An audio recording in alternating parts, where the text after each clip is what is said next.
In the Missouri Ozarks, 1898, the disturbing story of the Whitlock brothers begins. Two brothers who went alone into the deep woods and never returned. On the school attendance roll, two names are scratched off the page, marked simply, "Gone hunting." Neighbors whispered of wolves or the river, but a mercantile ledger showed a neighbor's quiet purchase, binding cord and laudanum, bought under a false name. This is how their secret finally surfaced. The courthouse records would burn and the suspect would walk free. So when the law turned its back, how did a teacher's diary and a veteran's Bible note finally deliver the truth the ground refused to keep? We invite you to leave in the comments where you are watching from and your local time. If bringing truth to light matters, subscribe to stand with us. In the fall of 1898, the air over the Missouri Ozarks grew thin and sharp, carrying the smell of wood smoke and damp earth. Inside the one-room schoolhouse in Taney County, the afternoon light fell across a faded attendance ledger. The teacher, a woman named Ada Carver, held a pen over the page. Her hand was steady, but her heart was not. Beside the names Whitlock, Elias, and Whitlock Micah, she made the final, necessary marks.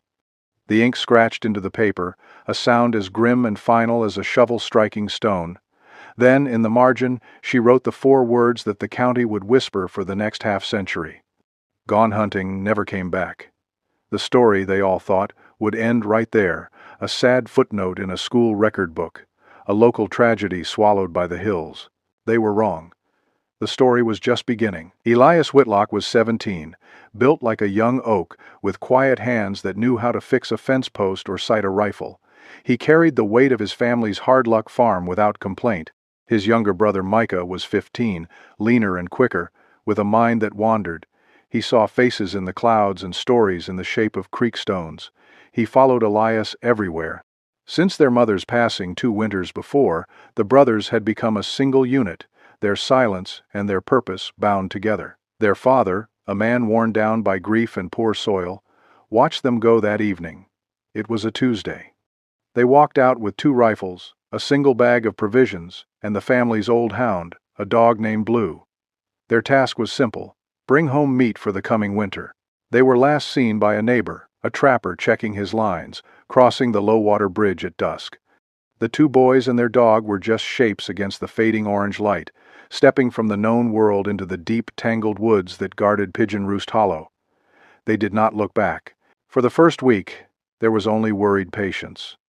Boys that age, especially boys who knew the woods like Elias did, could be gone for days. But then, the second week passed, and the first snow flurries dusted the ridges. A quiet alarm spread through the scattered homesteads. The men formed a search party, their voices echoing in the hollows as they called the boys' names. They found nothing: no broken branches, no spent shell casings, not even a cold campfire. The initial whispers were of predictable dangers, maybe a fall from a rock ledge. Perhaps a flash flood had swept them downriver. Some said wolves, though wolf attacks were rare, and never this clean. But the old-timers, the men who had spent their lives reading the land, knew something was wrong. They pointed to 2 facts that defied easy explanation. First, their boots never turned up. A boy might lose his rifle, but he wouldn't lose his boots unless he was taken by surprise, unable to move. Second, and far more telling, the hounds never barked. No one in the valley had heard a single cry from Blue, and no one found his body. A dog like that would fight a wolf to the death to protect his boys. He would not have gone silently. The silence was the first sign that this was not a story about the wild. This was a story about men. As winter set in, the search was called off and the talk died down. It became another sad Ozark tale, filed away with other disappearances, but not for Ada Carver. In her small cabin, by the light of a kerosene lamp, she refused to let the boys become ghosts. Each night, she opened her personal diary and wrote. She was not a detective, she was a keeper of records. She noted the weather, the names of the men in the search party, the quiet theories spoken in hushed tones at the mercantile. She remembered Micah's drawings of birds and trees and Elias's careful, determined penmanship. They were not just names in her ledger, they were her pupils. She felt a duty that the law, it seemed, did not.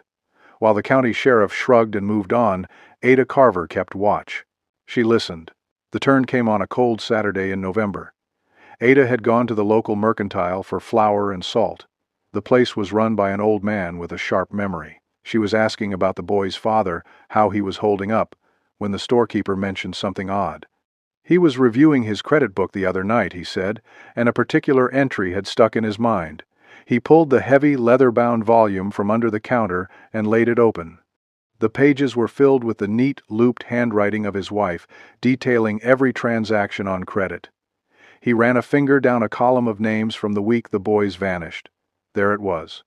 An entry for 2 specific items, purchased on the Monday before the boys left. A bottle of laudanum, the strongest a man could buy without a doctor's note, and a full spool of binding cord, the kind used for baling hay or tying down heavy loads. It was an unusual combination, but it was the name signed next to the purchase that made the storekeeper uneasy. It was a name he didn't recognize, yet the buyer, he said, was a man everyone in the valley knew, a neighbor, a friendly face who had even joined the search party, offering condolences and help. A man who lived just a short walk from the low-water bridge where Elias and Micah were last seen, the host who may have offered more than hospitality, the hazard hidden not in the dark woods, but behind a familiar door. Ada Carver carried the weight of that ledger entry for 3 days. It was a cold, hard knot in her chest. She was a schoolteacher, a woman of books and quiet observation, not of accusations. To speak of this would be to light a fuse in the heart of their small, tightly wound community. But to remain silent felt like a betrayal, not just to Elias and Micah, but to the very idea of order in a place where the woods were always waiting to swallow things whole. She knew she could not act alone. She needed counsel, and she needed men whose word carried the gravity of experience. There were only 2 she trusted. The first was Reverend Silas Hodge, a circuit rider preacher who traveled the hills with a worn Bible and a surveyor's eye for the human soul. He understood the hidden currents of doubt and fear that ran beneath the surface of his flock. The second was Jonas Turner, an aging veteran whom everyone called Cap. He had served with the boy's father years ago and carried the quiet authority of a man who had seen the worst of what people could do to one another. Ada met the Reverend on a Sunday, after his sermon.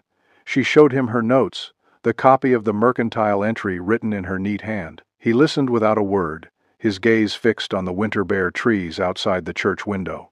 Then he nodded slowly. "Secrets," he said, his voice low and steady, "are a kind of debt. They always come due." He agreed to help. The next day, she visited Cap Turner at his cabin.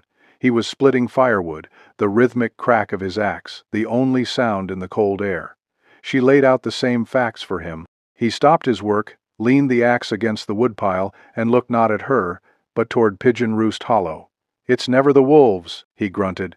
"It's the man who smiles too much." He joined them. Their alliance was sealed not with a handshake but with a shared, unspoken understanding. The truth was their responsibility now. They began to work, quietly, carefully, piecing together the odd ledgers and quiet whispers of the hollow. They met in secret, at night, pooling their knowledge like a war council. The Reverend knew who was struggling and who had a sudden surplus. The Cap knew about supplies and logistics. Ada had her records. They started a new ledger, their own ledger of suspicion. They noted the purchase of hog feed, 4 large sacks, by the same neighbor who bought the laudanum, but as Cap Turner confirmed, the man hadn't kept hogs for over a year. Then came the order for flour, a barrel of it, enough to bake bread for a family of 6 through the winter. Yet the man lived alone, and neighbors noted his chimney rarely smoked. These were not damning pieces of evidence on their own, but laid out together they formed a pattern of preparation, of work being done in secret. Then, the whispers they had once dismissed began to return, now colored with a dark new significance. A woman from a nearby homestead told the Reverend that her youngest child, a boy of 6, had been drawing pictures. In one of them he had drawn the neighbor's cabin. And beneath the floorboards he had sketched a cellar with what he called 2 beds below. His mother had scolded him for making up stories, but the boy insisted he had seen it, peeking through a crack in the floor while the man was outside.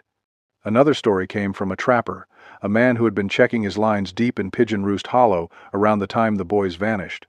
He told Cap Turner that he had been certain he'd heard something, a muffled cry cut short. He'd passed it off as a fox or a wildcat, but the sound had bothered him. It sounded almost human. The isolation of the Ozarks, which usually felt like a comfort, now felt like a threat. Neighbors relied on each other for survival. The thought that the predator was not some outsider, but one of their own, a man you'd share a meal with, a man who had stood among them during the search, was a deeply unsettling fear. It made every shadow seem longer, every closed door a potential hiding place. Retaliation was a real and present danger. An accusation, even a correct one, could get a man's barn burned down. The breakthrough came from the Reverend. In his travels, he carried not only a Bible but a collection of old county survey maps, using them to navigate the unmarked trails and hollows. One evening, spread out on Ada's cabin floor, he was tracing the property lines around the neighbor's leased land. His finger stopped. There, marked on a map from 1870, was a small X and the faded letters WELL. It was an old shaft, dug by the original settlers and likely abandoned decades ago. Cap Turner leaned in closer, his soldier's mind assessing the terrain. "It's on a rise," he said. "Out of sight from the main path. A good place to hide something." Hope, sharp and dangerous, surged through them. They had a location, a place to look. The next morning, before the sun was fully up, Cap and the Reverend made their way to the forgotten well. Ada waited, her hands clenched in her apron. The two men found it easily, a circle of disturbed earth and stone on the wooded slope, but their hope died as soon as they arrived. The well shaft was full. It had been filled to the brim, not with dirt, but with heavy fieldstone, and mixed in with the stone was a fine white powder. Cap knelt and touched it. "Quicklime," he said, his voice flat. "A farmer might use it to sweeten the soil. A killer would use it to erase what lay beneath." There was no way to clear it without blasting, an impossible task in secret. As if on cue, the sky, which had been gray for days, finally broke. The first heavy snows of winter began to fall, thick flakes that quickly covered the ground, burying the well, burying their evidence, burying the truth under a blanket of white. When they presented their findings to the sheriff, the ledger, the whispers, the filled-in well, he listened with a tired patience, then shook his head. "Boys that age," he declared, his voice full of finality, "they get restless. They ran off. The case was closed." And silence returned to the holler, heavier and colder than the snow itself. The new year of 1899 arrived not with hope, but with the cold, hard reality of the Ozark winter. The snow that had buried the well had also buried the investigation, and a heavy silence settled over the community. For Ada Carver, Cap Turner, and the Reverend Silas Hodge, it was a season of frustration. Their evidence, their certainty, felt as useless as a key to a house that had burned to the ground. They would meet by Ada's hearth, the fire casting long shadows on the cabin walls, speaking in low tones of their failure. The sheriff's dismissal had stung, but the easy acceptance of it by their neighbors had wounded them more deeply. It was during one of these grim evenings that Cap Turner, staring into the flames, finally broke the stalemate. He had been quiet for nearly an hour, his mind far away, back in the mud and smoke of a war fought 30 years earlier. "We were looking for the bodies," he said, his voice a low rumble. "We were looking in the dirt. That was our mistake." He turned to face Ada and the Reverend, his eyes clear and sharp. "When you're hunting an enemy who covers his tracks, you don't follow the tracks. You follow the supply lines. It's not the gun that convicts him, it's the paper trail, the receipts, the ledgers. Ledgers don't lie, and they don't forget." His words reignited their resolve. They had a new strategy. They would stop looking for the boys and start looking for the shape of the crime itself, outlined in the cold arithmetic of malice. Their work became a painstaking audit of a man's life. The Reverend, on his circuits, began asking quiet, indirect questions about Harlan Dodd. He learned that Dodd often boasted of being a great hunter, yet a receipt from the gunsmith showed an order for ammunition in early October that he never picked up. He'd paid for it but never fired it. It was a purchase made for appearances, a piece of a story he was crafting. Meanwhile, Ada revisited the doctor's office, this time asking about medical supplies. The doctor's wife recalled that a small bottle of laudanum had gone missing from their stores that same month. She'd blamed it on her own carelessness. She also remembered that Harlan Dodd had been there just days before, mending a loose shutter on the window of the very room where the medicine was kept. He was helpful, she said, always so helpful. The pieces were small, but they were beginning to interlock. Cap Turner took on the riskier work. He began observing Dodd's property from a distance, using the dense woods as cover. He remembered the suspicious purchase of hog feed. From his vantage point on a ridge overlooking Dodd's cabin, he saw no hogs, no pen, no trough. What he did see was a long rectangular patch of earth behind the smokehouse, where the soil was darker and more recently turned than the surrounding ground. It wasn't a garden, nothing was planted there. One moonless night, armed with a small trowel and a lantern so heavily shielded it cast only a sliver of light, he made his way down to the patch. He didn't have to dig far. Less than a foot beneath the surface he found them, the rotten burlap fibers of feed sacks. They were the same brand sold at the mercantile, buried in a shallow trench. He found no bodies, but he had found the evidence of a cleanup, of materials used for a purpose other than what was claimed. He was standing on the stage of the crime, long after the actors had gone home. The most damning piece of their puzzle, however, came from a place of human weakness and fear. The Reverend was visiting a recent widow at the far end of the hollow, a woman whose husband had passed during the winter. She was distraught, not just with grief, but with guilt. After an hour of prayer and quiet consolation, she confessed. Weeks after the Whitlock boys had vanished, Harlan Dodd had come to her cabin. He knew her husband had been ailing and that she would need money. He had made her an offer, his voice low and friendly. He had 2 fine rifles to sell, almost new. He could let them go cheap. She had seen the rifles. She recognized the small carved initials on the stock of the larger one, E.W. She had been too frightened to buy them, and too frightened to speak of it. She had lived with the secret all winter, a poison in her soul. With the widow's testimony, their case was complete. The pattern was no longer a theory. It was a visible thing, a chilling sequence of predation and cover-up. The false name at the mercantile, the stolen laudanum, the binding cord, the unused ammunition, the rifles of the dead, and the quicklime in the well. They finally had him. They finally had Harlan Dodd. This time, they bypassed the local sheriff and took their carefully assembled evidence, Ada's notes, the Reverend's timeline, the widow's signed statement, directly to the county seat. For a moment, it seemed justice was possible. The circuit judge listened, his brow furrowed with concern. He scheduled a hearing. But 2 nights before they were to present their case, a fire broke out on the town square, a bright, roaring fire that consumed the west wing of the county courthouse, a bonfire of convenience. Land deeds, recent court filings, and the sheriff's evidence locker were all reduced to ash. When the smoke cleared, the judge regretfully informed them that without the original mercantile ledger and other supporting documents, the widow's testimony was now just hearsay. "Too thin," he declared. The investigation was officially over. A week later, at the spring church social, Ada, Cap, and the Reverend watched as Harlan Dodd moved through the crowd. He was laughing, accepting a plate of food, shaking hands. He caught Ada's eye from across the lawn.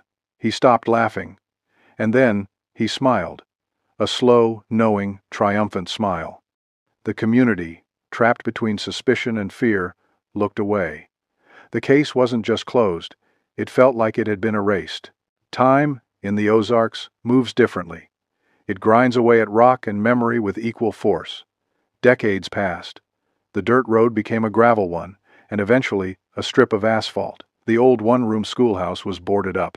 Harlan Dodd lived to be an old man, dying in his bed, and was buried in the churchyard not far from the plot where the Whitlock family name was carved on a single shared stone. The story of the lost brothers hardened into a local legend, a ghost story told to frightened children who wandered too far into the woods after dark. It was a tale without an ending, a wound that had scarred over but never truly healed. The truth, it seemed, was buried as deeply as the boys themselves. But some things refused to stay buried. Some records are kept not on paper, but in the stubborn hearts of those who cannot forget. Ada Carver never married. She stayed on in her small cabin, teaching generations of children, a quiet, constant presence in the community. She rarely spoke of the Whitlock case again, but she never stopped keeping her own record. In 1942, Ada passed away peacefully. Her belongings were few, and her niece, a practical woman named Martha, came to clear out the cabin. In the dusty attic, tucked away in a small cedar chest, she found it, Ada's diary. Martha was a modern woman, skeptical of the old stories and suspicions of her aunt's generation. She thumbed through the diary, a chronicle of weather and school lessons, until she reached the entries from the fall of 1898. There, the neat, steady script became tighter, more urgent. Martha read the account of the mercantile ledger, the purchase of laudanum and cord, the filled-in well. She saw the names, the dates, the careful, damning details her aunt had preserved. Tucked between 2 pages was a pressed maple leaf, its autumn color faded but still vibrant, a fragile memento of the season the boys were lost. And folded neatly beside it was a hand-drawn map, sketched with remarkable precision, showing the location of the well shaft on Pigeon Roost Hollow. The diary was not a collection of memories, it was a file.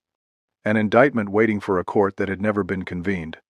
Martha, raised to respect the past but wary of stirring up old troubles, put the diary back in the cedar box and took it home. For years it remained in her own attic, a silent witness. Around the same time, miles away, another piece of the past was being unearthed.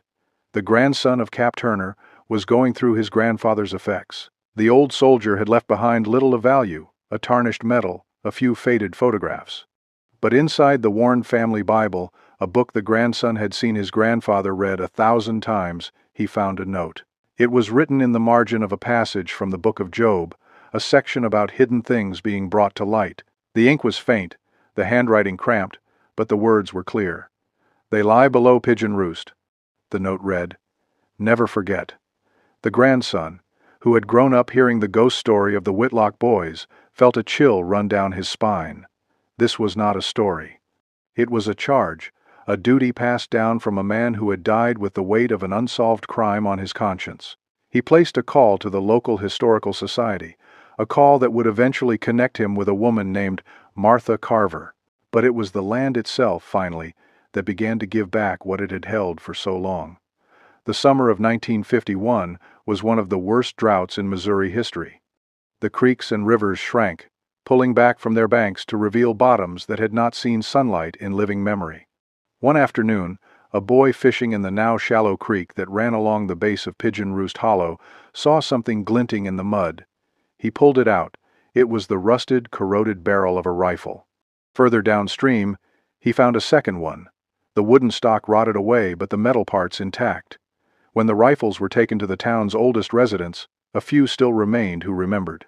A surviving cousin of the Whitlocks, a frail woman in her 70s, identified the small, nearly invisible initials that an expert had managed to clean and expose on the metal plate of the larger rifle. E.W. After more than 50 years, the land had returned the boys' guns. The news of the discovery traveled through the community like a current. The old whispers started again, but this time they were not fueled by fear, but by a renewed sense of purpose. Hope, which had lain dormant for 2 generations, began to surface. The courthouse records may have burned, the witnesses may have passed on, but the diary, the Bible note, and now the rifles, all pointed to the same dark patch of ground. The truth was gathering, like storm clouds on the horizon, ready to break. The final pieces began to assemble, not with a crash, but with the quiet turning of pages. The historian, a man from Springfield who specialized in the forgotten corners of Ozark history, sat at a long oak table. Before him lay the artifacts of a 50-year-old crime, a trinity of truth that had outlived its witnesses. In the center was Ada Carver's diary, its pages brittle, the ink faded but clear. To its left lay the Turner family Bible, open to the book of Job, the old veteran's desperate plea written in the margin. To its right were a handful of receipts and ledger notes, preserved for decades by the descendants of the original mercantile owner, who had always believed a debt was owed to the Whitlock boys. Martha Carver and Cap Turner's grandson sat with the historian, watching as he connected the threads. He placed a timeline from Ada's diary next to a receipt for quicklime. He aligned the widow's confession, recorded faithfully by the schoolteacher, with the date Harlan Dodd had been seen near the doctor's office. Each detail from one document found its echo in another. Ada had noted the weather on the night the rifles were offered to the widow. The mercantile ledger showed Dodd buying tobacco that very evening, placing him in the right place at the right time. The historian's work was not one of discovery, but of assembly. He was building a case that could no longer be tried in a court of law, but would be judged in the court of history. When he was finished, the pattern was undeniable, a cold and perfect architecture of evil. The historian began to write. He wrote of Elias and Micah, of their last walk across the low-water bridge. He wrote of Ada Carver's quiet courage, of Cap Turner's unyielding search, and of a community's fearful silence. He detailed the evidence, step by step, the laudanum, the binding cord, the feed sacks buried in the shallow trench, the filled-in well.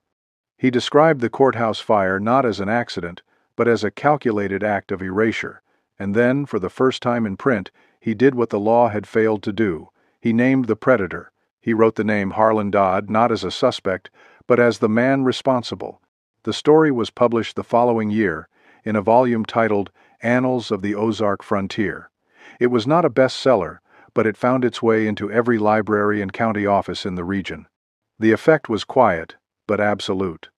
Harlan Dodd's descendants, who had lived for 2 generations under the shadow of whispers, now saw the accusation laid bare in black and white. Within a year, they sold their land, including the patch of ground that covered the old well, and moved away, unable to bear the weight of a name that was now synonymous with shame. The predator's legacy had been poisoned at the root. Justice, having been denied by the courts, was finally delivered by the record. But one final act of remembrance remained.